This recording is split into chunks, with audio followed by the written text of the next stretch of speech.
Yeah, I'll react to that, sure. Okay, I'm back. Hello. All right, now time for the Sabaton history video. My name's Connor. If you're new, all the things, hit all the buttons, original link, top of the description, right below that, link to the Discord. Click on it, send it right over there. It was freezing last night, and I mean, I slept like a baby, but I didn't want to get out, and my room was just, it was like 6 degrees last night, which, not even like adapted. What's that in Celsius? Fahrenheit.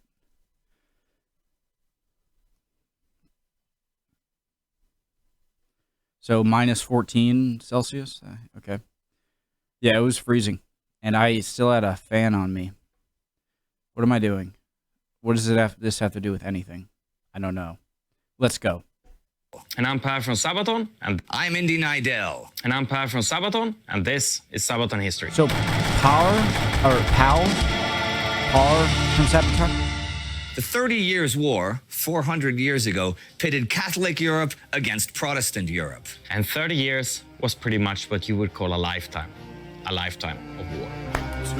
I'll be listening to the song after the video, in the same video. But I watched the Swedish version with English subtitles, with the crowd and everything. It was really cool. Starting with the Protestant Reformation that kicked off a century earlier, by 1618, Pay attention. If you're not ready to learn, there's the door. Phone's away. I lost my phone now. Let's go. Pay attention. Holy Roman Empire had grown deeply divided into Protestant, Lutheran, and Catholic territories. But this mostly German empire, even though in reality more of a multicultural patchwork of many duchies and dioceses, was still technically an empire ruled by a single emperor of the Habsburg dynasty. Ferdinand. And it was his duty to uphold the peace and the rights of his subjects. Emperor Ferdinand, however, who had promised religious freedom to the aristocracy upon his coronation, was going back on his word and now pursued a new policy of re-Catholicization of his crown lands. In mainly Protestant Bohemia, this meant closing down Protestant churches and empowering the lesser Catholic clergy once again. For the Bohemians, this did not just threaten the open practice of their religion, but the actual real power of the mainly Protestant landowners. As their protests were repeatedly ignored, powerful Bohemian aristocrats finally came together against Habsburg rule. In Prague, the Bohemian capital, on May 23rd, 1618, they took action and threw the imperial officials out of the window. Yep, this was the second defenestration. Imagine, like, the words being of Prague. The word comes from Fenster, the German word for window. So to defenestrate is to chuck someone out of one. Okay, with this symbolic defenestration, they had, in actual fact, openly declared war on the authority of the empire. For the Czech patriots and anti-Habsburg radicals, this was a welcome chance to take up arms. Rebellious provinces sprang up all over. They secretly raised militias and hastily organized detachments of Bohemians, Moravians, Hungarians, Silesians, and hired mercenaries fell on imperial outposts and blocked their supply lines, hoping to gather support from yet other provinces with a series of quick successes. Protestant rebels even stormed the Hofburg in Vienna in an attempt to physically seize the emperor and force him to sign their demands. The rebels rejected Ferdinand and the imperial constitution and wanted a commonwealth of their own, like that of Poland. I gotta get my coffee, guys. Be right back. Okay, I'm back. Wanted a commonwealth of their own, like that of Poland and Lithuania, led by their own king in a constitutional monarchy. Their uprising failed, however, as the Habsburg emperor was not without friends and support. Imperial propaganda portrayed the Bohemian uprising as arch treachery that disturbed the peace of the empire, and many uprising. You think that, well, the executioners, they're not the ones, aren't the ones with the face coverings supposed to do the head chopping? And I wondered why that was, or if it was just like a Hollywood thing with executioners. But that would make sense if, obviously, they don't care here. But for executioners, like if that's your job, you wouldn't want to see the friends and family members of the convicted to see you killing them, and they might go after your family, even though you have nothing to do with it. Kind of off topic. As Brutal. arch treachery that disturbed the peace of the empire, and many staunchly Catholic dukes pledged their allegiance to the emperor. Ferdinand had been caught off guard, sure, but he had no intention of giving up the crowns of Hungary or Bohemia, which might even jeopardize the structural integrity of his whole empire, and he was determined to go on the offensive, to quell the rebellion with fire and sword. From dawn to dawn they're fighting, die will they stand. The fog of war I sleep where armies scorch the land. The war itself seems at first like localized rebellions over cultural and religious differences, but in reality, it revolved around the future of the Holy Roman Empire. Which was the primary Christian religion? Who had the power, the emperor or the dukes and their possessions? Political unity under one belief, or even more fragmentation with religious liberty? Ferdinand's strongest ally came from Bavaria. The zealous Duke Maximilian re-established the Liga, a covenant of Catholics, and raised an army with the blessing of the papacy. Under the command of his paladin, the Count of Tilly, they were eager to take the fight to the Protestants and forced them to battle in late 1620. I remember, was it Kings and Generals, or the 30 Years' War? He won a lot of big battles. The Battle of White Mountain was one of the first major engagements of the war, and one of the most decisive ones. Tilly's forces, better led and supplied than their enemies, won a major victory and then took Prague that winter. But as kings and dukes quarreled over cities, estates, and property rights, for the common people living in Prague and the villages along the trail of armies, the horrors that accompanied war became reality. And this was not a temporary situation, because this war is called the 30 Years' War, because that's how long it lasted. And it is often said about the war that the longer it went on, the more the violence and cruelty intensified. But really, the seeds of uncontrolled violence were already planted in the early stages. So I've been learning about a lot of battles over YouTube, a lot of wars through different times in history, and it also makes sense. You know, the trend of things tend to get more messy as the wars go on. Not only do people get desensitized, I think, but also I think it's this nonstop cycle of revenge where, you know, at first everyone's sort of sane, and then when they see someone attack your friends or family, and then they want revenge, and then so you're kind of doubling down on like the, I guess, a spiral of revenge is what I could call it. I guess is you're just all of your. I hope that made sense. Discipline among the common soldiers was usually pretty low, and more so on the side of the rebels. Irregular forces particularly raged among the local populations. Polish skirmishers, Hungarian raiders, and Croatian cavalrymen terrorized panicked peasants and refugee columns. Marauders and bandits roamed alongside the marching armies, and the enlisted soldiers were often not much better behaved. Especially after long and dangerous sieges, when pumped up and often drunk soldiers had been forced to storm a city under fire, they would afterwards take out their rage and fear on the locals. From house to house, they plundered and stole everything they could carry.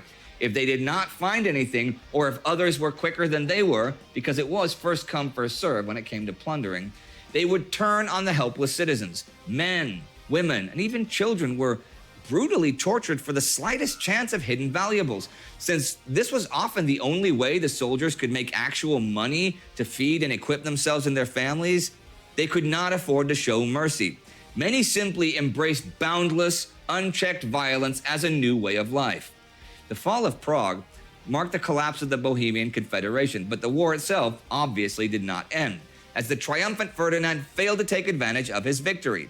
He would not listen to any compromise of his demands to restore his full authority. There was no chance for religious equality after the revolt, and instead, he condemned captured rebels to an agonizing death, while the escaped ringleaders were under an imperial ban. The wheel rack thing?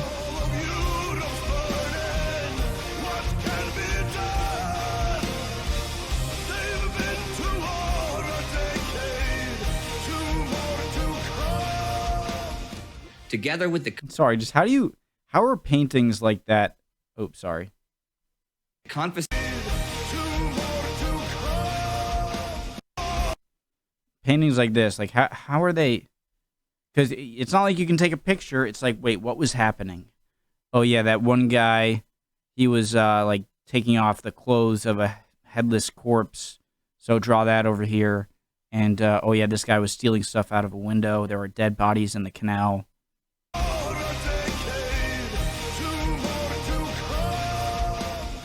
Together with the confiscation and distribution of rebel property. This just further escalated the war and drove many new Protestant champions to the cause of the rebellion. The war that began as a rather localized conflict in the east and center of the empire spread to the north in the 1620s. Imperial and Liga forces entered the zones of influence and interest of other great powers. In 1625, Danish King Christian declared war on the empire to secure his influence in northern Germany and portray himself as a Protestant savior. The Hanseatic League outright refused cooperation with the emperor and insisted on its autonomy and neutrality. The Polish sovereign Sigismund, on the other hand, was sympathetic to the imperial cause and introduced the Cossacks to European warfare, but also attracted the attention of the Swedes. In 1630, under the king and Lion of the North, Gustav Adolf, they set out to secure their interest in the Baltics. A strong Catholic influence in the north could not be tolerated by the ambitious House of Vasa, while Spain, themselves busy with Calvinist rebels, also sent out troops to help the Imperials. The French, who would rather see a fragmented Protestant Germany than a unified Catholic one, at first supported the northern forces with money, until in 1635, to prevent a peace treaty, they entered the war themselves. The war grew and grew, as did the armies, as did death and suffering. New knights appeared on the chessboard. Rich and ambitious men like von Mansfeld or Wallenstein aimed to get even richer through the war. Von Mansfeld tried to establish his own legend in the defense of Protestant liberty, while Wallenstein, on the opposing side, raised thousands of men for the emperor in his own pursuit of elevating his status among the nobility. War was business. War gave common but ambitious men a chance to rise in society. Experienced mercenary groups traveled from engagement to engagement and fought for the highest bidder. But the way to the top was paved with the blood and lives of thousands, then millions of men. Killing had become a normality, and authority broke down everywhere as the war expanded. Harvests were confiscated, cattle were slaughtered, people starved on the streets, and besieged cities even resorted to cannibalism. Peasants took to guerrilla fighting. Imagine how just the psyche changes.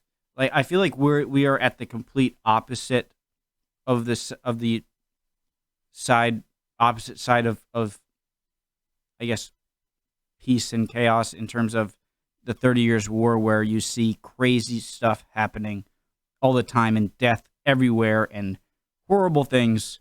And then nowadays, where our problems are just, it depends where you live, but it just on such a smaller scale. And so I don't even know what my point is. It's just, it's crazy how the de facto autopilot human brain must function in a time like this compared to like now. I hope that made some sense. And formed robbery gangs and militias to fight off the marauders. But the major killer was disease. Where armies go, sickness follows. And for every battle, thousands more died of a variety of diseases like plague or Hungarian fever.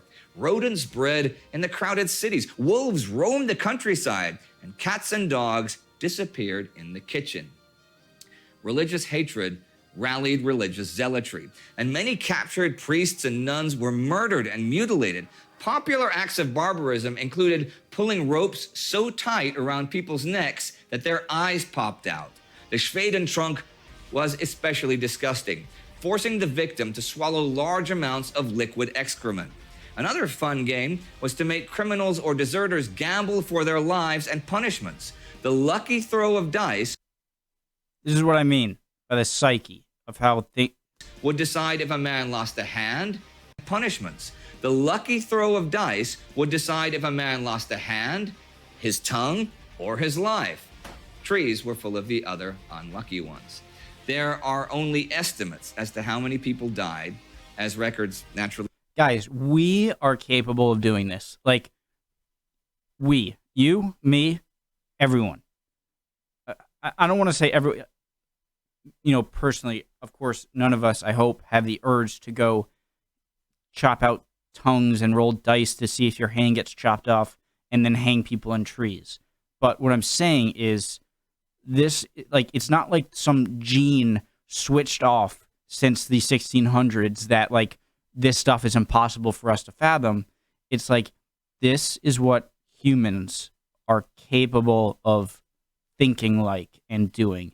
And I like to view crazy moments in history like World War II and all the crazy atrocities that happened there, go back everything to slavery, and like, it's crazy what human beings are capable of doing and how all of your morality and thoughts and all of our can be stripped away in a few generations, and with the right environment, we can do stuff like this. I think that's insane and fascinating.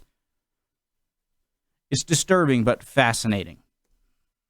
There are only estimates as to how many people died, as records naturally lack specific data. The highest estimates are of a death rate of 40% of the population compared to the pre-war population numbers within the empire. But even with the lower, nowadays more often accepted numbers of around 15%, we speak of a war that was possibly, or even likely, the deadliest that ever raged in Europe by percentage, including both world wars.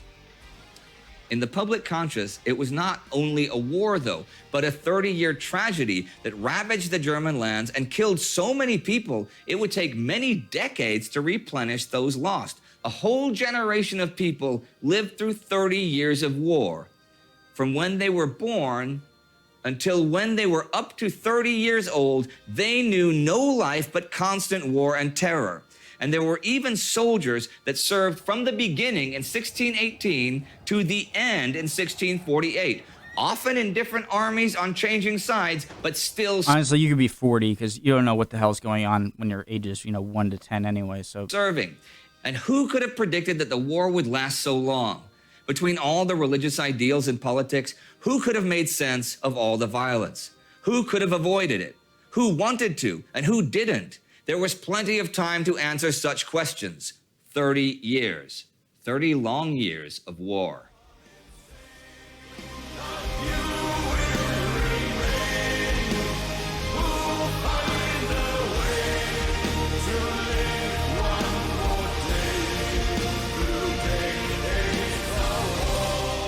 So, Per, what are we going to see now? We have some really... How do you say his name?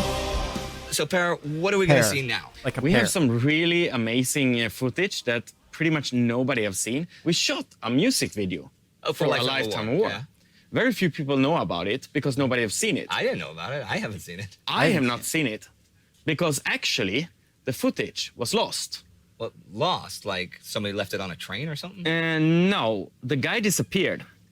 The guy who filmed it, he disappeared. I'm sorry, that's and funny. until today, we have not been able to obtain the original footage. Okay. So if he's out there, maybe he It's not like he's can return the footage? that would be great. That'd be great. But until then, Yeah. we actually had our fantastic fan club in Poland, the Polish Panzer Battalion, who were there with us when we were shooting this. And they helped us to produce kind of behind the scenes of this. Okay, during the video shoot. Yeah. What we're gonna see now is pretty much behind the scenes of a music video that never Nobody's became never seen it. Oh, that's awesome. I feel dirty. So fucking dirty.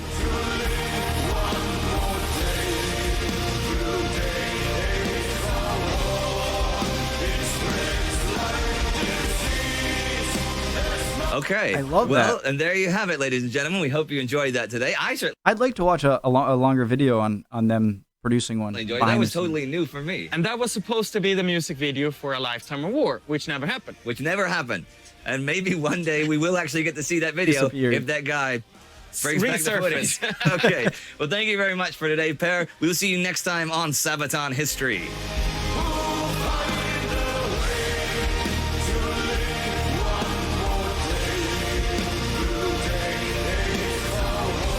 That's it for today.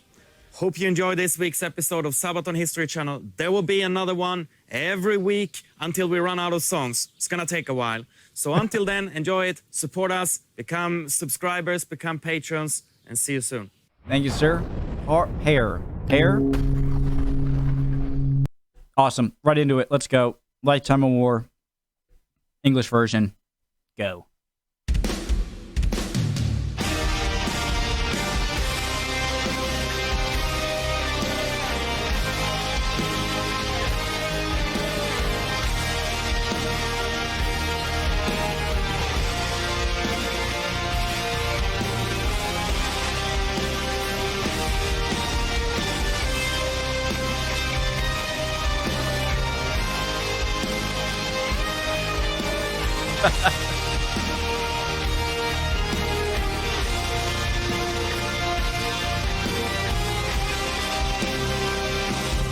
True Swede.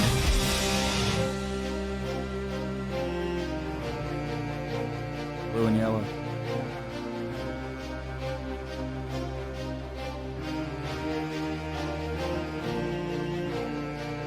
Two ways to view the world, so similar at times. Two ways to rule the world, to justify their crimes. By kings and queens, young men are sent to die in war.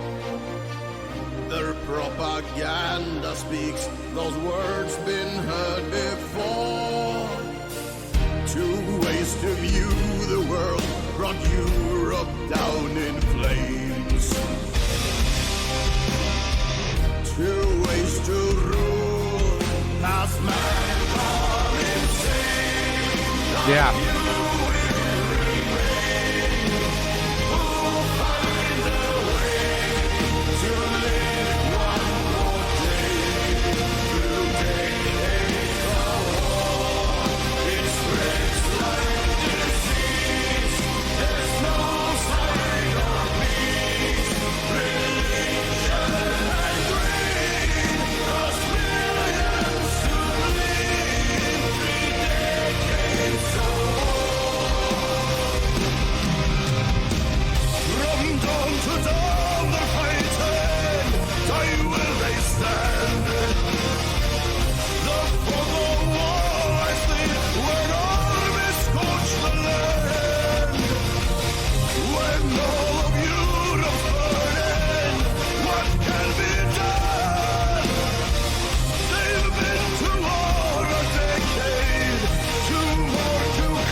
Carlos, right? Carlos?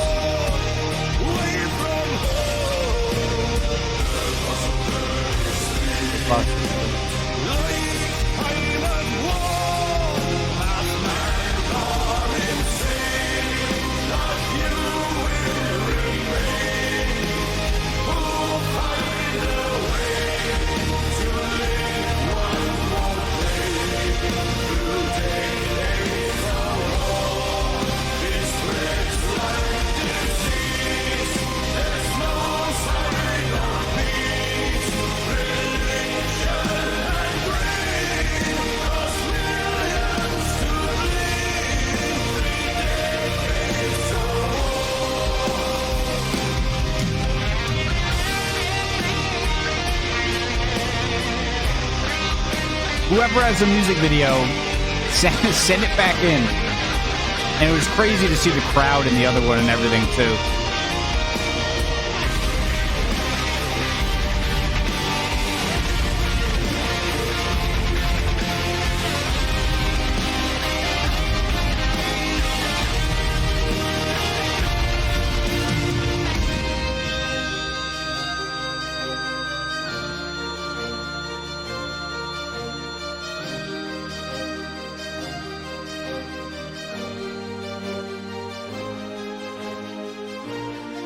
When they face death, they're all alike.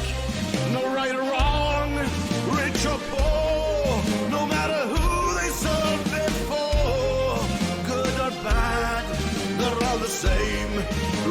decide now. Has man gone insane? That you will remain. Who'll find a way to live one more day? Is it just me or the lyrics slightly different? Makes sense though.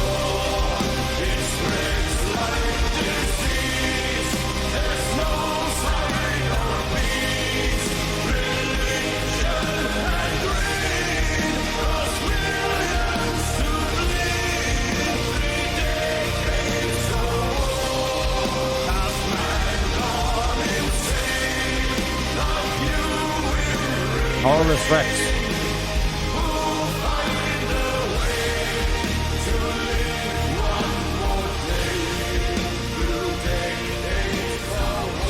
Great song as always.